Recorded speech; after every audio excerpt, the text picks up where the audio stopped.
let's live a healthier life. Let's produce our food better. Let's clean up our environment.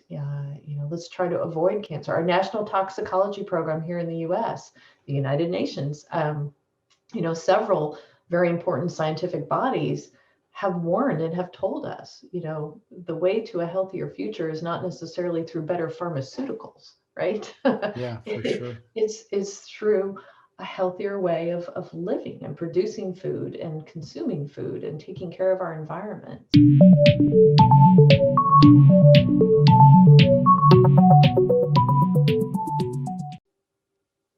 Carey Gillam is my guest on this episode of Inside Ideas, brought to you by 1.5 Media and Innovators Magazine.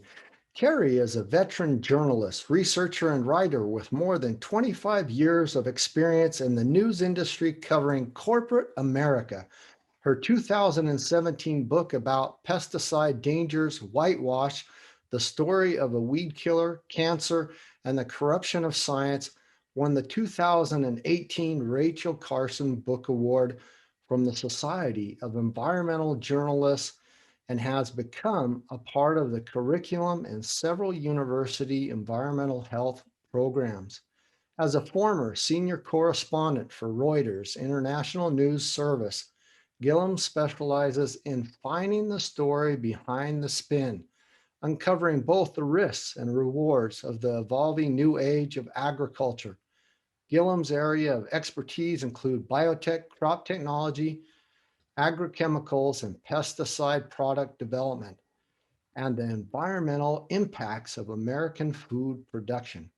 Gillam's reporting and writing have led her to become recognized as an international expert on corporate control of agriculture and the health and environmental impacts of a pesticide dependent food system.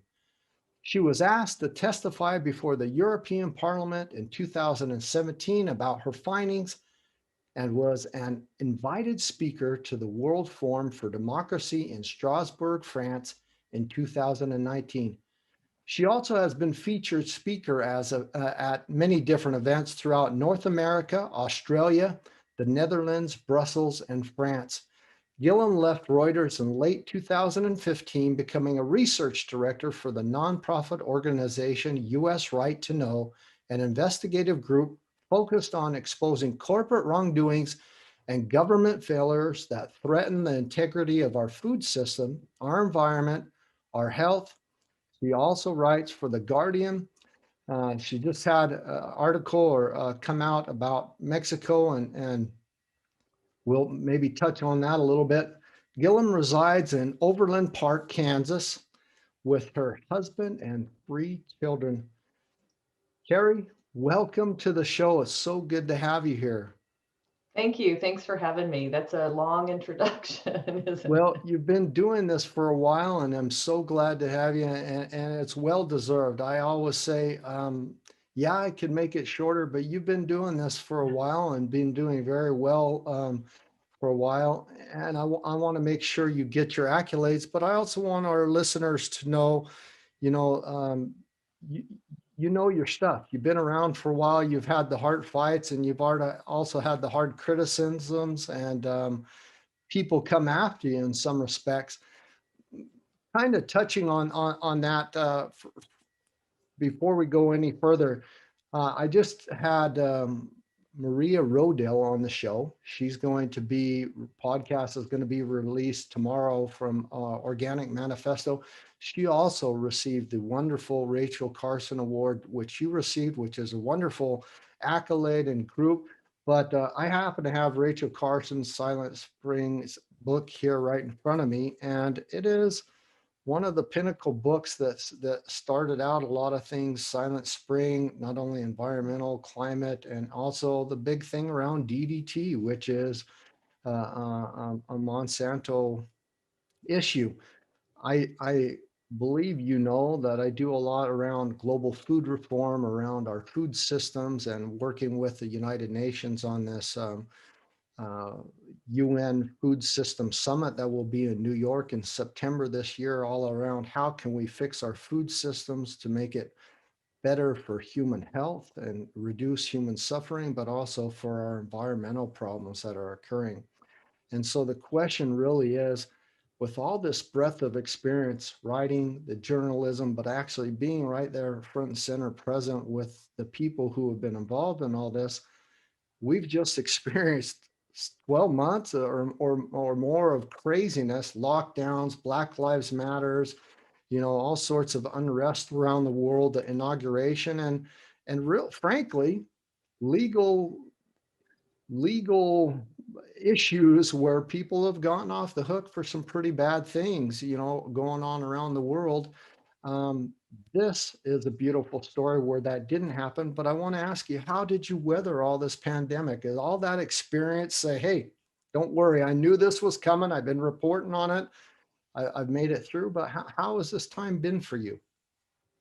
I think, gosh, I don't know that I have been resilient. I think that I have struggled in the ways that many people have, depression, anxiety, concern, fear for yourself, your kids, your family members, that sort of thing. I think what I did early on, maybe that was different than what other people did, is because I've been a journalist for so long, and I find my comfort and my security in data, looking at data, looking at documents, tracking information, because I think that's how what's true. I don't take my truth from talking heads on television news shows. I want to see the data and the documents. And so where I live in Kansas, early on, I went to the Kansas Health Department website every day and started looking at, all right, who what are the demographics of the people who are getting infected, and what does the death rate look like, and who are the people in, and began to understand pretty quickly that for this was primarily something that affected older individuals, sicker individuals. There was a lot of different characteristics of the disease about who was going to get it more seriously, and that gave me a little bit of comfort that perhaps myself and my family,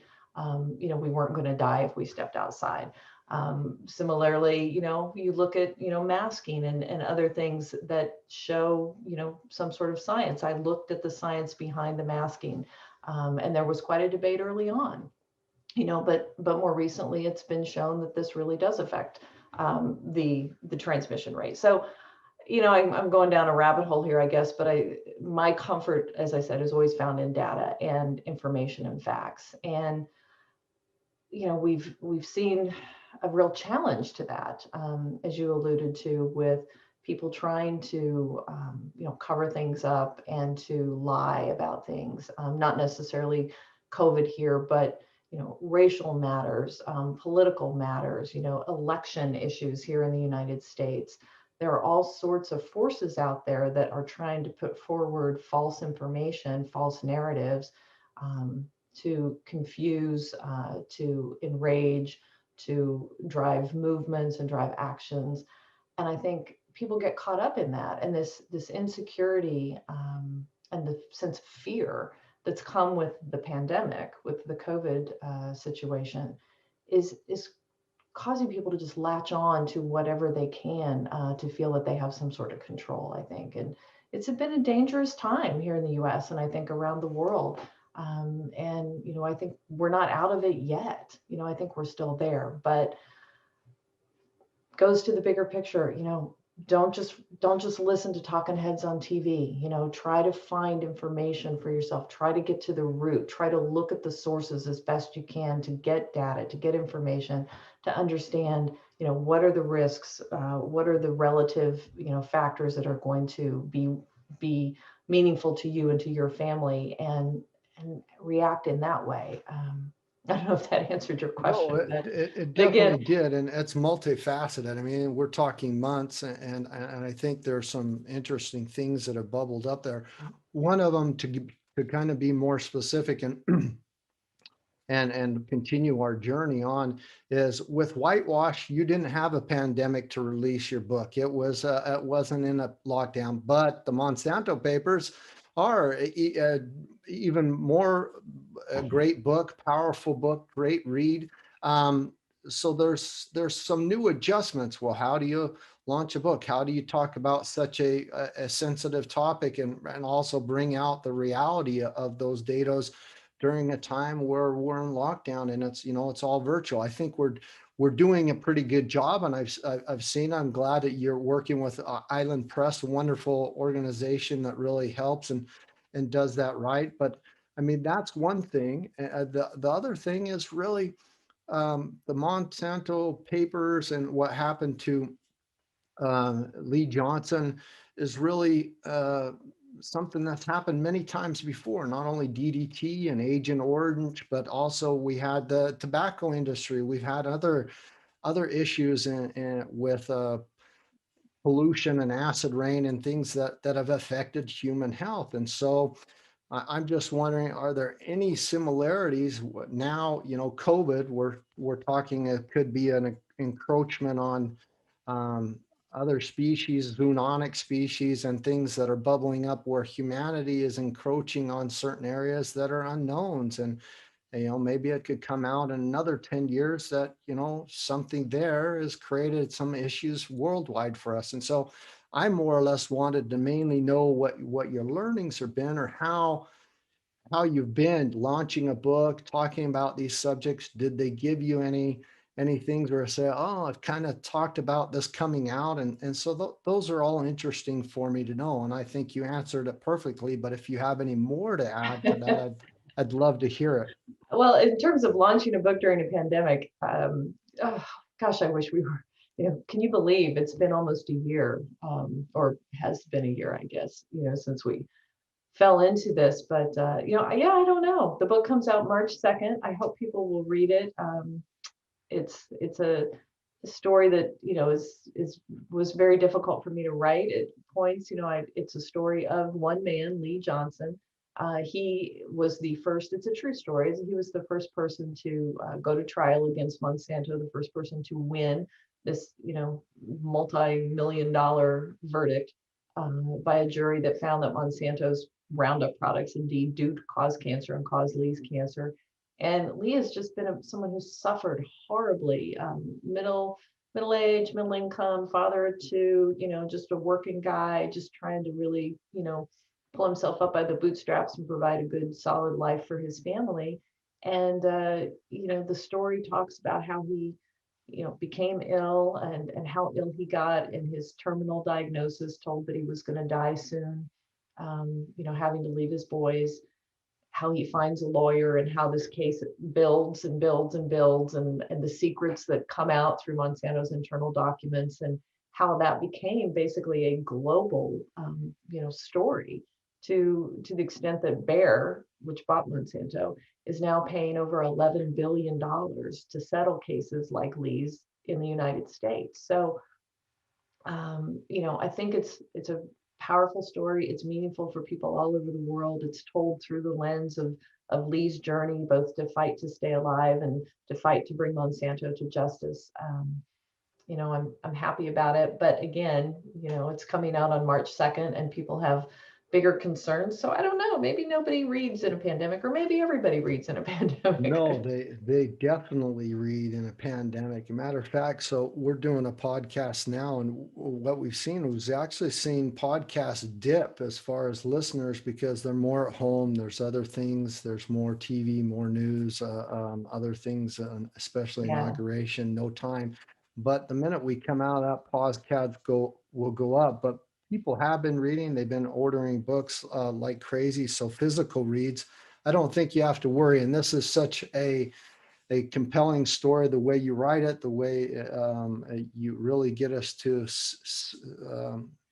get to know Lee. And a matter of fact, one of my uncles, great uncles, his name was Lee Johnson, and very similar type of upbringings and as the Lee Johnson in the book. And it was a wonderful read. I love to hear about the story. Very sad, very trying, and a lot of that.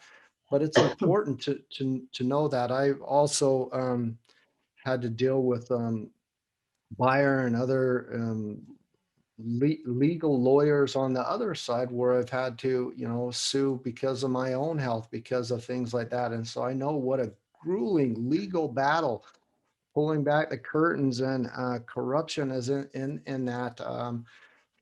firsthand. And so it was really interesting to see the success of this story and the papers and what happened. And you know, what all came out of this was fabulous. I want to, if it's okay with you, just a little bit before kind of almost set up with your prior book, Whitewash, which I read and loved as well. Um, your journey on this was kind of a longer journey with Monsanto, where originally you were almost friends or acquaintances or reporting or as a journalist. Um,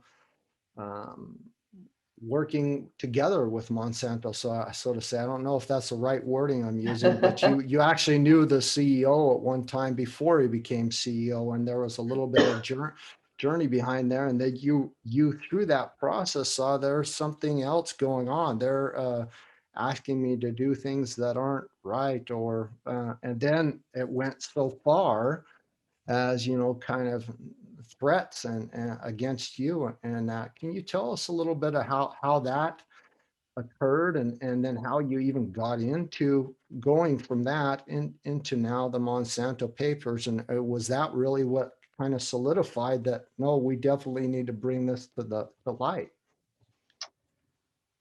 Yeah, so long story. So, I've covered corporate America, as you said in your introduction, pretty much all of my career, 3 decades roughly now. And, so as a journalist, when you cover big companies, I mean, I covered some of the biggest banking companies in America. The company that is now Bank of America. I had the chairman of Bank of America in my face yelling at me. I've had a lot of very powerful business people, men mostly, yell and curse and try to get me to write stories the way they want them to be written. And, I mean, I think that's natural though. Anytime you are challenging the narrative or writing something that doesn't put somebody in the best light, they're going to push back. So that's just to be expected. And as a journalist, that comes with the job, and you just make sure that your facts are always locked down, and that you're fair, and that you present the proper context. um, with Monsanto, when I started covering the company in 1998, they very quickly, it became a little bit of a different animal.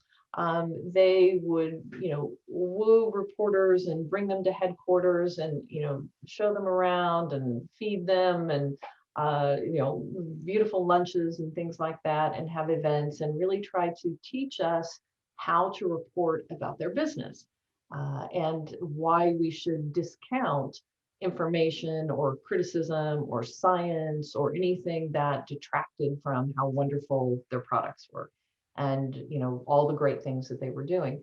And so, I mean, I appreciated the education and the information. They taught me a lot about genetically modifying seeds, and the benefits of pesticides and chemicals, and how those two products affected farming practices. I spent a lot of time with farmers, and then I started spending time with scientists and with agronomists and agricultural economists and seed company people. And I've been in thousands of farm fields across America over the years. And so over time it became clear that everything Monsanto was telling me wasn't always the way that things actually worked, and they didn't actually play out on the ground that way. And there were actually a lot of problems developing in the environment and in farm fields, and there was some safety concerns about their herbicides, glyphosate and Roundup and others. And as I followed the story, and as the science evolved, and as I wrote more and more about the science, and the science indicated more and more harm and concern associated with Monsanto's products, Monsanto got pretty upset with me. I worked for Reuters, giant, international news organization. My stories went around the world and were read by millions of people. So they really didn't want me to write anything that put their products in a negative light. And they began a campaign to silence me, harass me, intimidate me, get me removed from my beat at Reuters. Just this went on and on and on for years. And we know a little bit of it because internal Monsanto documents that came out through the Roundup litigation speak about Carey Gillam and what a pain in the ass I am, and how they want to get me off my beat. And we have documents showing how they wanted to smear my first book, whitewash, try to get third-party negative reviews posted that didn't look like they came from Monsanto, but looked like they were independent negative reviews. And it just, a lot has come out about that they spent a lot of time and effort and money to ruin my reputation, to make sure people didn't listen to what I did. They've tried to get the Guardian to stop working with me, to stop taking stories. I had a piece in Time magazine about Lee Johnson a couple of years ago. They tried to get the Time magazine editors to stop. It just, any work that I do, they have tried to silence me. And so, yeah, That it's been a means you're challenge. on the right track. It's been a challenge. Definitely. Yeah, you usually, if people are trying this hard to tell you to shut up, it usually means you should talk louder. So Yeah, that's really, and so, that really, I'd kind of like to take a little bit of a journey on more touching on the food and agriculture as well, and then going more into the book as well. Um, so you've been doing this for a while. You really are good with this. One big proponent, so a big fan, person I'm a big fan of is Bill Nye, the Science Guy. And for a long time, he was just like, GMOs suck and they're awful and horrible and stay away from them. And during this time, he really just kind of made this transition. He also kind of went to the offices of Monsanto and met with the CEO and had this thing. And he came back and he said, no, GMOs are fine, but I still have this strong feeling that he's really against obviously Roundup and chemicals and seeds and some other things. I think because it's still kind of a weird feeling. But in my question to you, is there some things that you're willing to share with us about your thoughts and feelings on GMOs and how can maybe a company like now Bayer, Monsanto, or is it, are they still doing good somewhere but doing horrific bad elsewhere? Is it kind of both sides of that coin, or is it really you kind of follow me where I'm going with this? Is this right. Is there some good in this satanic company, so to say, or is it? Yeah, I hate to be so rough, but really, is there a silver lining or something good there, or is it really all shit? I, I would say, and this, Monsanto has said this, Bayer owns Monsanto, if the products didn't work, if they weren't effective, farmers wouldn't buy them, right? So, yes, genetically engineered crops provide benefits in certain ways. Uh, Many of the benefits with, for instance, with the first genetically engineered crops that Monsanto brought out were weed resistance. They were these Roundup ready crops that corn and cotton and soybeans that farmers could plant, and then they could spray glyphosate or Roundup directly over the growing crops, and the crops wouldn't die, but the weeds would, right? Farmers loved that, loved it. I remember, it came out in the 90s. I was in farm fields with farmers in the late 90s and early 2000s, and farmers were like, this is the greatest thing ever. This has made my life so much easier. Um, but, what happened was weeds develop resistance. Farmers then are having to spray more and more of the glyphosate. They're having to do more. Some farmers are starting to have to till their ground again. Cotton farmers, in particular in the South, started having real problems with these monster super weeds that they couldn't figure out a way to kill. Their costs are going up. Their yields are going down. Biodiversity, bees and birds and other key pollinators and elements of a healthy environment are starting to be impacted. You're seeing declines in the monarch butterfly because of overuse of glyphosate herbicides. So, things that start out really great, and maybe intentioned really well. Monsanto's intention was we want to sell a lot of Roundup and we want to sell a lot of these seeds. And farmers' intention was we want our life to be a lot easier. So I don't think that there was evil there, right? Nobody set out to say we want to poison the world. But too much of a good thing can be too much of a good thing. And so you then have weed resistance, you get this pesticide treadmill situation going where more and more herbicides are being applied. The health of the soil is in decline. As I said, you're seeing pollinators in decline. Farmers are not able to see the same yields and production that they were before.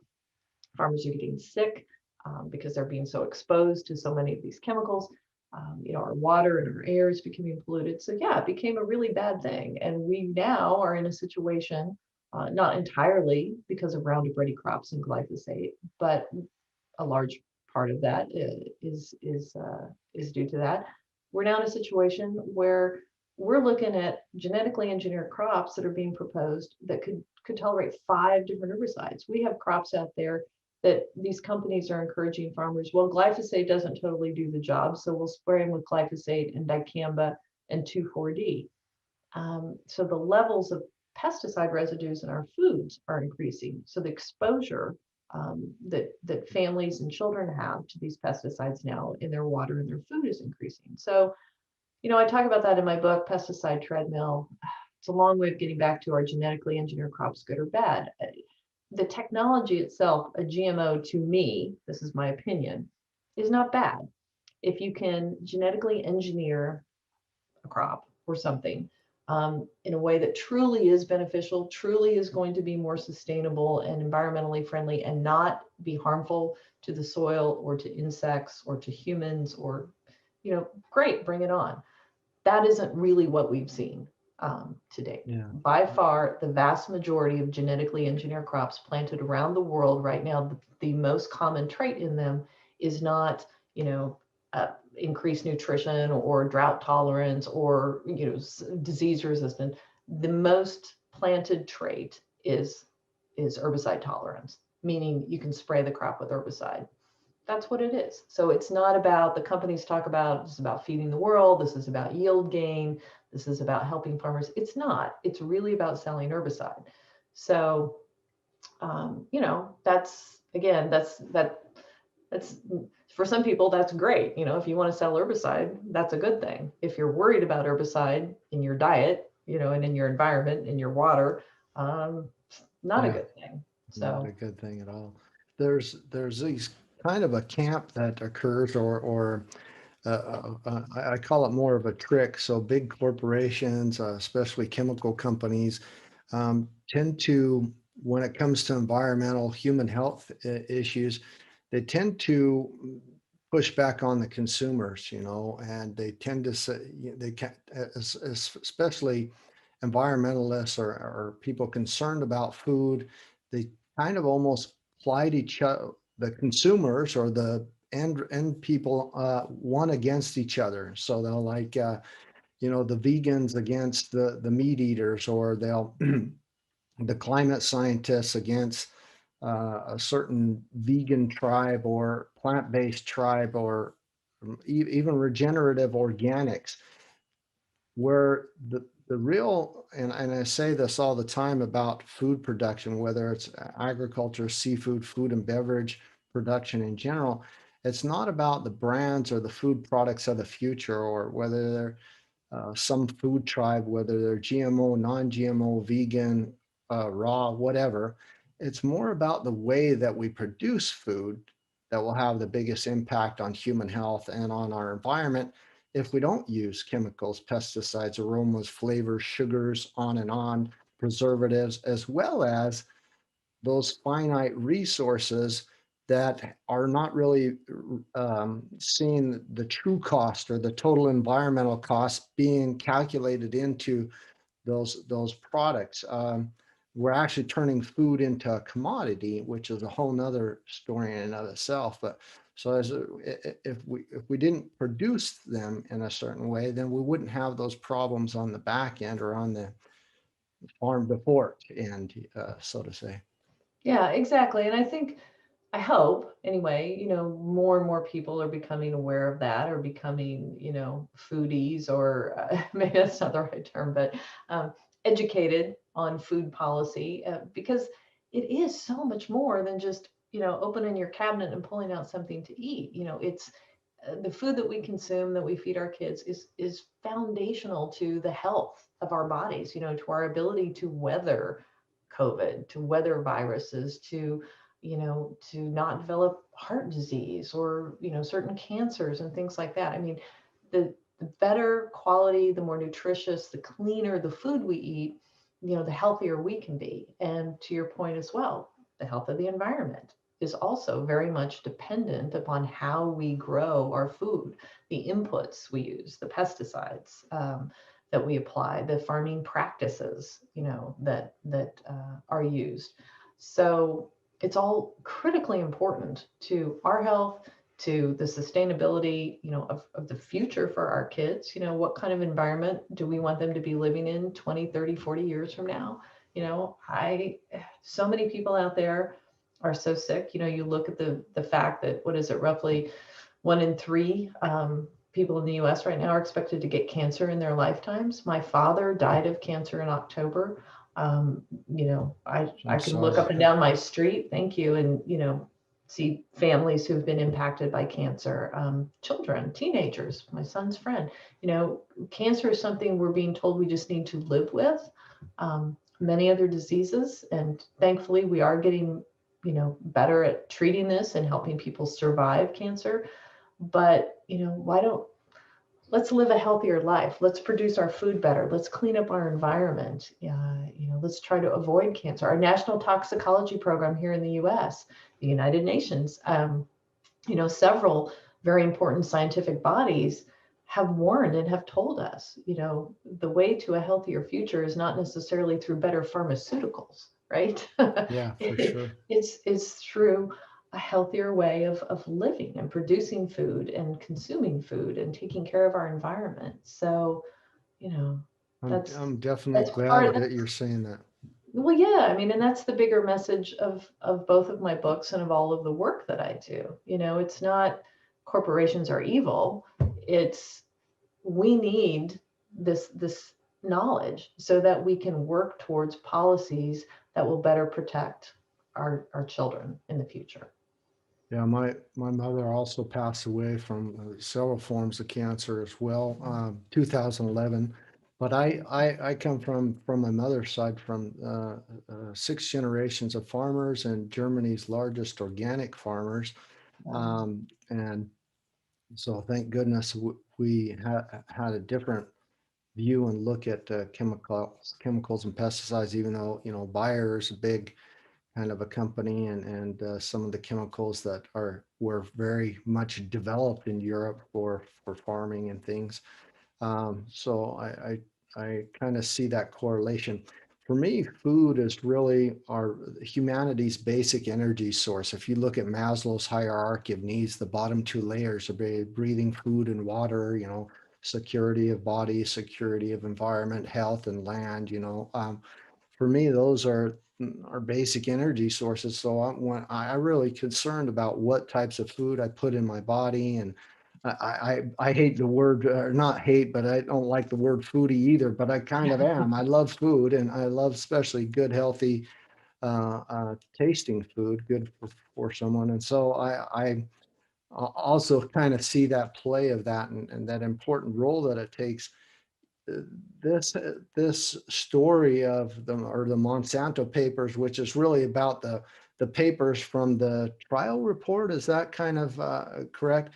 It is also the story of Lee Johnson, and not only the horrible day where an event happened to him where he um, Yeah, more or poison. less, yeah, Yeah. poisoned himself, and led to him having cancer, and then luckily found a wonderful man who had the opportunity to listen and say, well, I'll represent you, I'll take this. And then it just, I mean, in some respects, it's amazing the great hands of cards, or the great things that fell into place that would happen, because it is a battle, regardless of how well it was, and how he got the right people on board, and how people stood behind him and fought for that. It was an enormous battle, and you so eloquently in this book really get that out behind the scenes of writing that, and bringing this out, and that story. Are you there, right, hand in hand this whole time going on this journey? How did that come to you to put into this whole process? Yeah, I mean, I was very much so. after I wrote Whitewash, or after Whitewash came out, the litigation was really just coming together. Lawsuits had been filed because of the World Health Organization, IARC, declaring glyphosate as a probable human carcinogen. And then my book came out and laid out all the deceptive tactics of Monsanto and, the collusion with the EPA and that sort of thing. Documents that I had obtained through Freedom of Information Act requests, and just reporting for several years. So a lot of the lawyers in the cases wanted, to learn from me a little bit at the beginning. They didn't, so they were looking to whitewash and they wanted to talk to me. And I just, I sort of followed along with the litigation and got to know the lawyers, the lead attorneys involved in the nationwide mass tort litigation. And they were generous enough with their time to really, kind of let me in behind the scenes a little bit. Let me sort of see how, how this litigation comes together, how the cake is made, or sausage is made. Maybe that's what you described.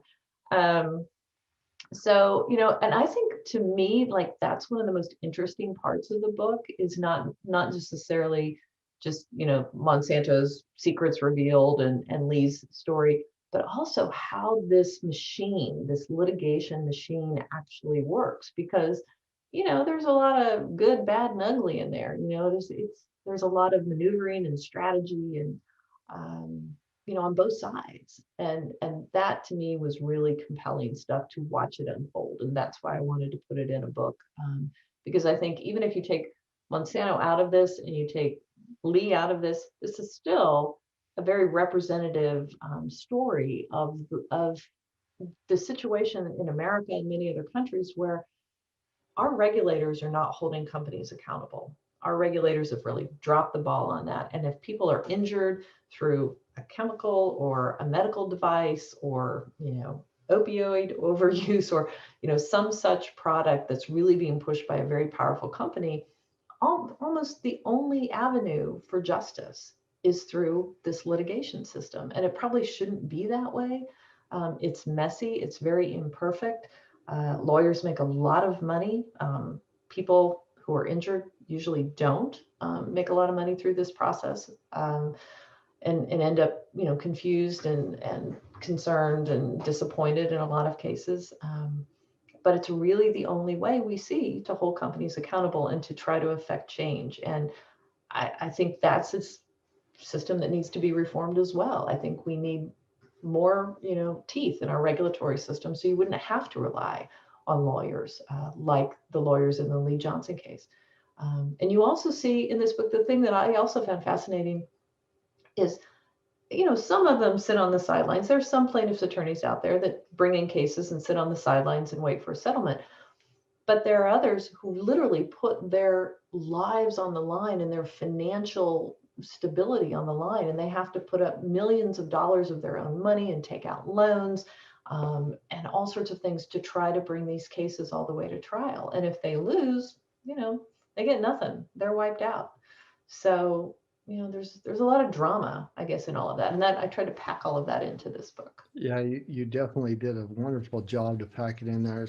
I would only say it's a lot of blood, sweat, and tears on one side, definitely, going into saying, I'm going to take this case, we're going to take the battle, we're going to do it. And there was a point in time, and I don't want to be a spoiler of anything, but where one of the Monsanto person retires, and it's kind of a point in time where there's a lot of discovery, and things are discovered in there through that retirement, some things that he said publicly. And but there was just, along the way, there were so many things. Why? I guess what I'm getting to is the real question of, there's so much money. That's not even their core business. Their core business is chemicals and agriculture and seeds, but they're spending almost as much, if not more, on the payouts of the court losses, but also on the attorneys to protect and defend, and to go after you, to go after others who say, hey, there's something wrong with this system. We've got to fix this. Let's get some better regulation. They're working in conjunction with the EPA. I mean, um, how do we flip the paradigm, or what is, you mentioned that you want to see a change with better regulation or better things. How do we do that when the business as usual model, or the model that they've been working on, is we've got to have a good legal, we've got to have a good amount of money for risk or mitigation, basically, for climate, to pay our fees for environmental problems that we have, or for lawyers. How do we Yeah. get to a better system?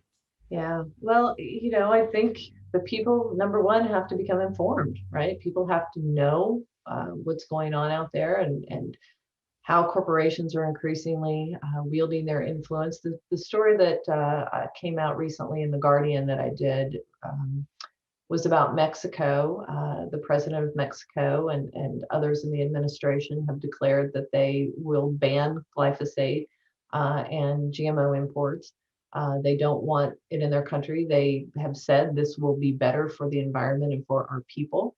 We want a more sustainable form of agriculture in our country.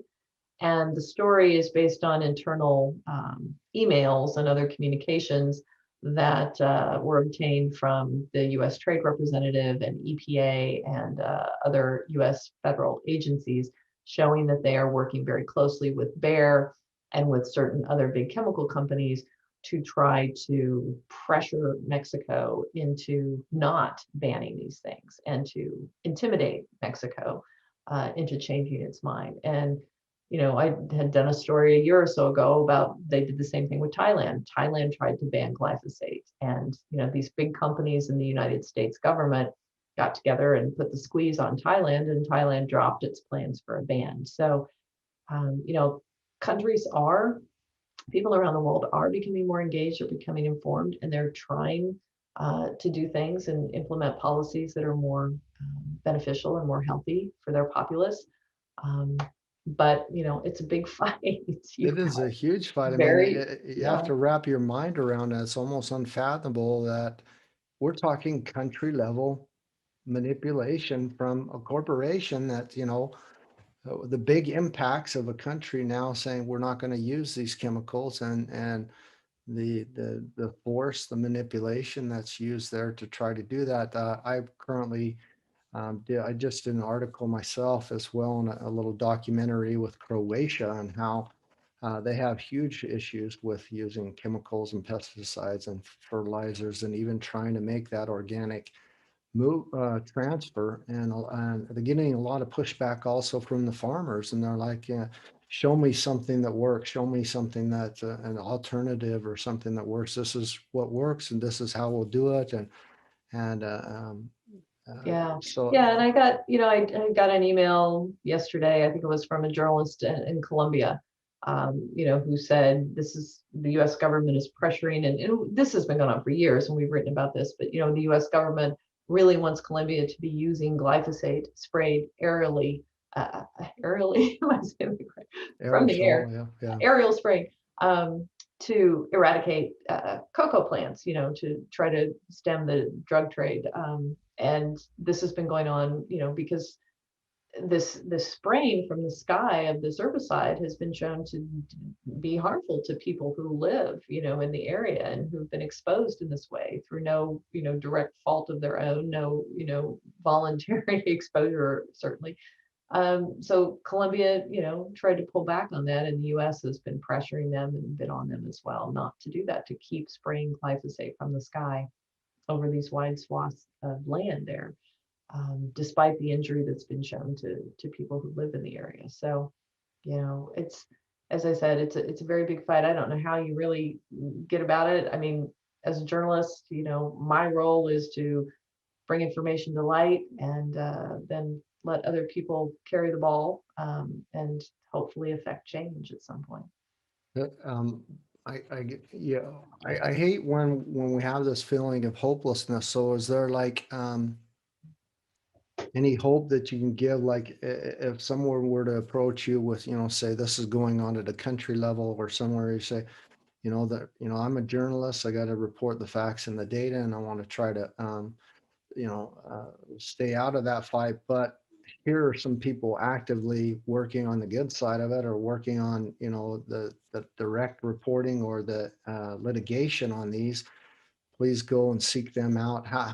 Because I think it's kind of hard in some respects to find those right litigators, whether you're doing environmental or climate litigation, whether you're doing food litigation, trying to mess with the Food and Drug Administration, or whether it's the EPA. How do you find the right people who can kind of help you in that? Is there a compendium or a lexicon or somewhere where you can say, okay, here we have some people on the same wavelength that we need to look a little bit deeper, Yeah, I mean, I guess I know so many of those people. I'm not quite sure if you didn't know them, if you could just start looking on Google, probably so. I mean, there are so many organizations. Here in the U.S., there's Center for Food Safety is a really impressive organization that is run by lawyers, and they, try their best to hold our regulators accountable. And if they see them violating the law, which they have many times, they file a lawsuit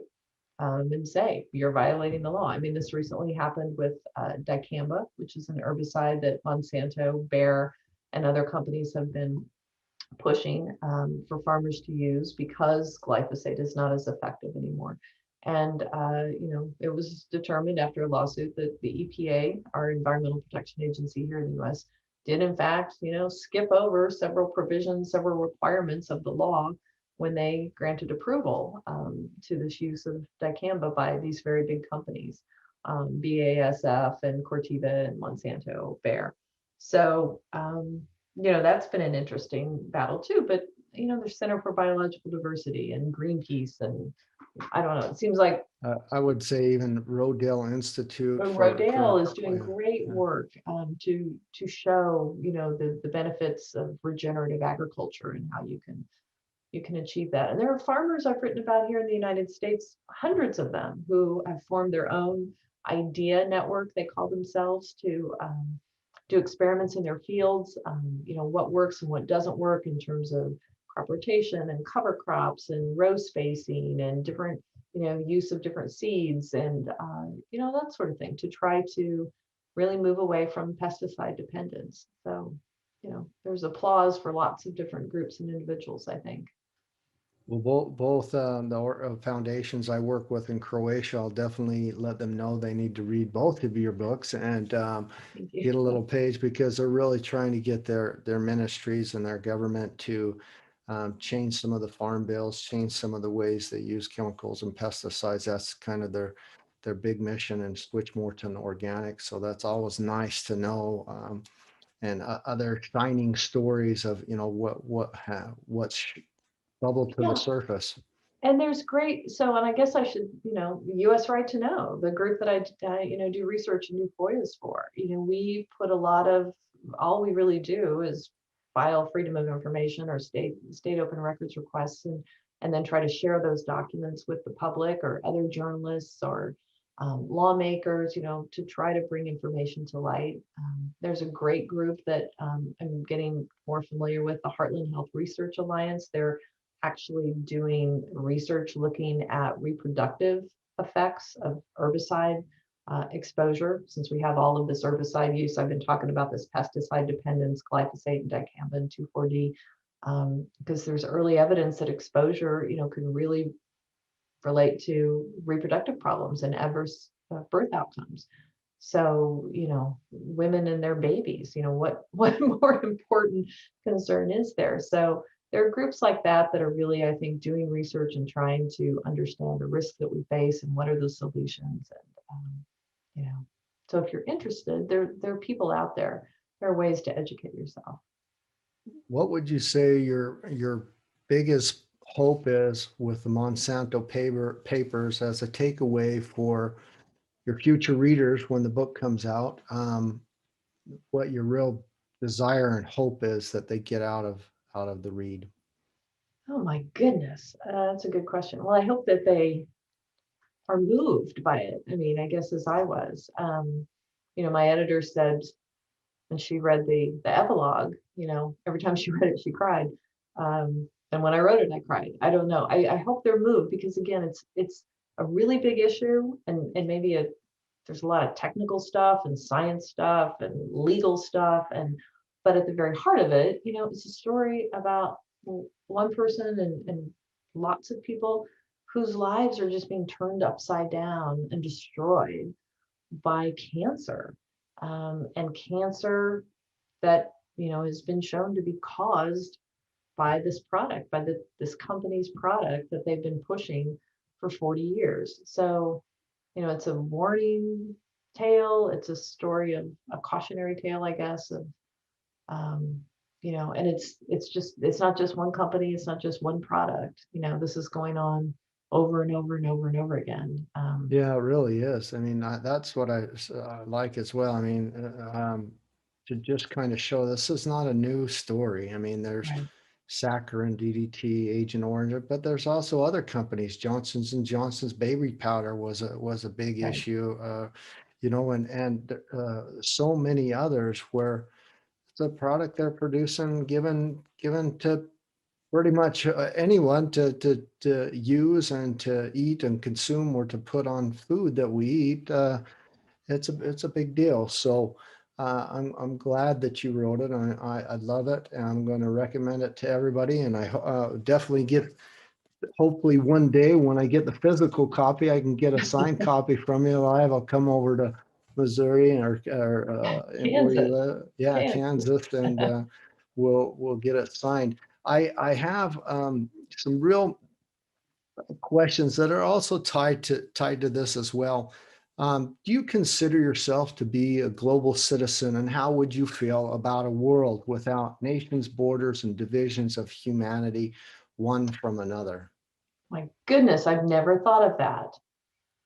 I don't know. I've never thought of that. I guess I just off the top, I mean, I appreciate so much the distinctions that are found in different countries, and I haven't traveled maybe as extensively as you have. I've been to several different, many countries throughout Europe and to Australia and other places. And I love the richness of the different cultures and the different languages and the different foods and the different ways of looking at life. And I always find that I learn from that and I feel enriched. So I guess I really appreciate distinctions. I wouldn't want to live in a world where those were all blurred, by any means. Well, I'll caveat why I mentioned that. So uh, I definitely do not want a world where cultures go away. I personally would want one where divisions of humanity, one from each other, would go away, where we're locked down, we're divided amongst ourselves. I'd like to see more world where we're all global citizens on this spaceship Earth. But the reason I ask you is during this time where we've been in lockdown, where we've been in this crazy time, there the things that have been the global citizens is the pandemic, is air, water, food has been a global citizen, traveling all over the world, to keep people fed, and species don't see borders. But us as humans, we've kind of been locked up in our human zoos and kept away from each other. This whole pandemic, they say started in Wuhan and because of bats, wet markets, zoonosis, whatever it was, but it spread all over the world. It was basically a global citizen. So I think that the way we're interacting with our earth, with our biome, with each other, this division and blaming it on China, blaming it on the US, things like this, is it's not a system that's working for us. And so that was more for the question of, are you a global citizen? How would you feel about a world, without divisions, borders of humanity, one from another, not necessarily cultures, because Yeah. richness of food, richness of those languages and those cultures and even belief systems is okay. But I have a lot of family in the U.S. I'm in Hamburg, Germany right now. I have family in Europe and Asia, and so it's interesting, Mhm. to know that we're all on the same spaceship Earth. Yeah, no, I mean, that's a beautiful point, and you're right. And I do think, what we've just seen in America, the little place where I live, you can be as small or as large as you want and still understand that when you separate people, and you create division and you create fear of each other, it is a recipe for, real problems. And it's a perfect situation, incubation for a takeover, for a power taking by large government bodies or large corporations. Or so when we do become fearful of each other or divided, whether it be by, boundaries or lockdowns or restrictions on travel or anything else. I mean, yeah, it definitely can lead to a demise, I think, in society. And, that's what we're seeing right now. So, yeah, I don't know. If you erase borders, what happens? I don't know. But I definitely would agree with you. We need to erase the separation and the division and the fear of one another. I totally agree. And I'm kind of leading you in questions because I have a couple more. The next one's going to be the hardest, but Okay. another along that same lines of thought. So this is an interesting. Greta Thunberg, I guess how they say it in English, but Swedish Thunberg. She was she sailed across, got to the U.S. and was in a hearing with a bunch of other youth who were filing a complaint to sue the government for environmental damages, things like that. And she was kind of being spoken to by some representatives, Democrats and Republicans. And this one Republican, before it came to his chance to say anything, he was on his iPhone. You could tell it was the iPhone. He was texting, looking at something while the Democrat was asking the question. And then it came time for him to ask the question. And he asked, Greta uh, Thunberg, how she feels about all the coal power plants coming up in China and all the pollutions and emissions. And we need to worry about China and not worry about the US. The US is doing just fine. And so we tend to take this global citizen approach and kind of divide ourselves. That's their problem. They need to get their environment in line or their chemical use in line, and it's not our problem. We're doing just fine. And it kind of blurs the borders of global citizen, but also trade, because if you look at a trade map of our world, how trade in goods, food, and chemicals and things flow throughout our world, they are a global citizen. They are already globally moving around, being used everywhere. And that iPhone that Republican had in his hand was made in China. And so he's complaining, bitching, and moaning about the waste and the pollution, the environmental impact that occurred in China, but it's okay for him to use it and then blame that they don't want to take our trash anymore. But it's not just US, China, it's all over the world. It's going like that. Bolsonaro, it's, whoever is, we don't understand that, without this world and supplying each other with these things, and that there's this interaction, that there isn't the allotment to point fingers and divide ourselves from it. It's just it's their fault or they're doing bad. Brexit was another great one. The big vote on Brexit was really to do with immigrant workers and a racial issue, why they voted on that. And then during the lockdown, none of those immigrant workers were there to harvest the food. And so we had huge food waste and huge food problems in the United Kingdom, based upon a vote, which, was crazy. And we have that going on. So that's kind of way I frame that, to see how, because the next burning question is so crazy. It's the burning question, WTF, and it's not the swear word, although we probably were doing that during this last 12 months. It's what's the future? And so I want to know is, what's the future? What does a world that works for everyone look like for you? How can we stop making the same mistakes we are? Wisdom's in your book, and to move forward to better models. So I want to know from you, what's the future? Well, now that you've laid out all that darkness, it's hard to speak, I guess, optimistically. I setting aside the pandemic, because I think that has turned everything upside down. And when I say the pandemic, I'm not only talking about this march of this virus, but of the government reaction to it. And I am very much a believer that it's been a government overreach. I think civil liberties have been stripped of people without due process and without great thought, I guess, on the part of our government. And a lot of it is there's little logic to it, it seems. Here in Kansas, my children have not been able to go to school, but if I want to go buy a gun, I can certainly do that, or a bottle of tequila, or I can go to a bar in Kansas. I don't. I go to restaurants, but my kids can't go to school. I don't understand the logic of that. I don't think it's logical. Is that almost an oxymoron? My son recently was told by his university he and several hundred other students are banned from campus, are banned from the university that we've paid thousands of dollars for, because someone said that they saw them at some time not wearing a mask, but there's no definitive allegation of it, and there's no due process for them to defend themselves from this charge. If they show up on campus, they'll be arrested. The university has told them. Okay. What what world are we living in here? Where we're threatening to arrest college kids if they try to go to class. So I guess I'm going down a rabbit hole here. I think if we continue down the path we're on, where we just say governments can tell us who can be in business and who can't, and who can associate with a friend or who can't, or who can see their family member or who can't. I shouldn't have been seeing my elderly father in the last months of his life, according to, my government leaders. But I'm so glad that I did. I'm so glad I didn't listen to them, and that I brought him into my home, and that I spent the last, days with him.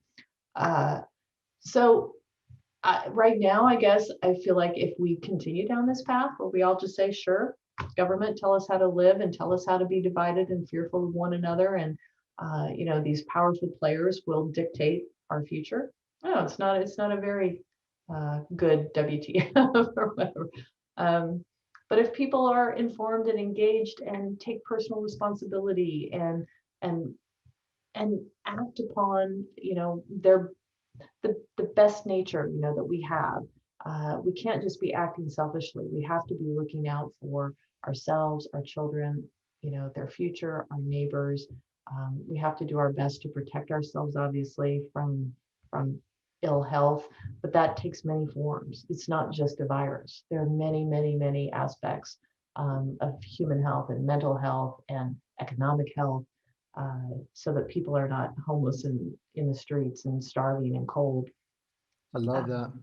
I mean, there needs to be a balance in everything. I guess I've said this all along. I don't ever see things really as black and white. I see nuance, and I see balance, and I see gray, and we have to embrace that and understand that and do our best to navigate that, but navigate it in a way that is best for all of us, and protects us and nurtures our children and nurtures our environment, so we can have a happy and healthy future. And right now, that's not where we are. I don't think. Yeah, that sounds like exactly what I said. It sounds like a world that works for everyone. There's no one size fits all. It's kind of individualized from where you're at, what your situation is, age, gender, location, job, whatever it is, that it's kind of more personalized, because that it maybe works well for some, but not for everyone. And I really liked how you put that. That was great. So that was the hardest question, and I know that was I ask every one of my guests that, but I appreciate your journalistic, very honest answer to that. The last three questions are really, really easy. You're going to do great. For my guests and my listeners, first and foremost, if there was one message that you could depart to them as a sustainable takeaway that had the power to change their life, what would it be, your message? Food and exercise, right? I mean, I don't know. That seems so simple, and maybe not the high level answer you're looking for. I think take care of your health, right? Take care of your family's health. Care about the food that you eat. Care about the food that you put in your body, and exercise. Our health is so core to everything. We can't be good citizens in the world. We can't take care of our kids. We can't, if we're not in good health. So, what this takes us back to where we started this conversation. Food is foundational. Care about it, research it, know where your meat and eggs and vegetables and things are coming from. Organic, food that uses less pesticide is better for the environment, better for biodiversity, better for our health. I mean, that's been shown over and over and over again. It's not perfect. It's not a perfect system. Doesn't mean you're perfectly clean. Doesn't mean there aren't any pesticide residues in, that head of organic kale or spinach or whatever it is you're getting. But it does mean it's better. Just do your research and care about yourself and care about your health and your family. What should young journalists in your field be thinking about if they're looking for ways to make real impact? I guess I would say data and documents. Doesn't matter what somebody tells you, getting a good quote that, you need a good quote for a story, but stories need, when you're writing about an important issue, you need to get to the heart of the matter. You need to see data. You need to see documents. You need to talk to people who are impacted. You need to really follow up and do your research and not just, be writing up press releases that come out and swallowing them whole as though they're true. Our job as journalists is to ask questions, to hold people to account, to try to get to the truth as best we can in as many different ways as we can. And we're going to make mistakes, and you're not always going to get there. And sometimes you do have to write up the press release, but the larger body of your work should be, independent of all of these voices telling you what to write. It should be finding the truth and then bringing that truth to light. What have you experienced or learned in your professional journey so far that you would have loved to know from the start? Golly, I don't know. A lot of people say I couldn't have learned it because I liked the journey. I needed the I journey know. I mean, to have that learning. that's kind of how I feel. I mean, I love being a journalist. I think it's the best job in the world. I think I'm the luckiest person to be able to have spent, my adult life doing this work. I basically get paid to learn about really interesting and important issues and people, and then share that with other people. And you know, so I don't know. I guess maybe the lesson is don't sweat the small stuff. Things that I've spent so much time and energy being anxious or upset about or worried or concerned about, you just keep on putting one foot in front of the other and just keep on going. And the only way out is through, I think is a saying I, live by. So you just keep going.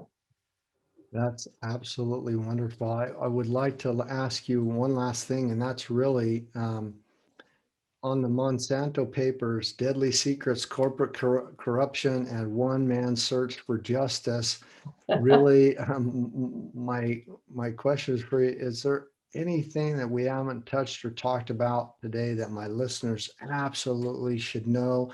And again, give us the exact date of the release.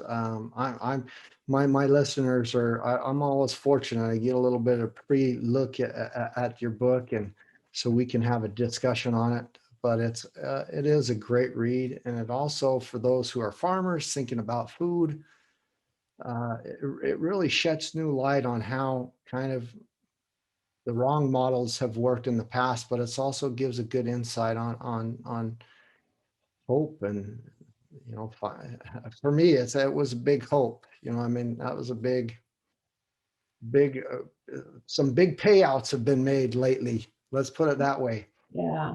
Well, I don't know. So the book comes out March 2nd. And I guess I would just say, since you're giving me the opportunity, maybe a shout out to Lee Johnson and his story.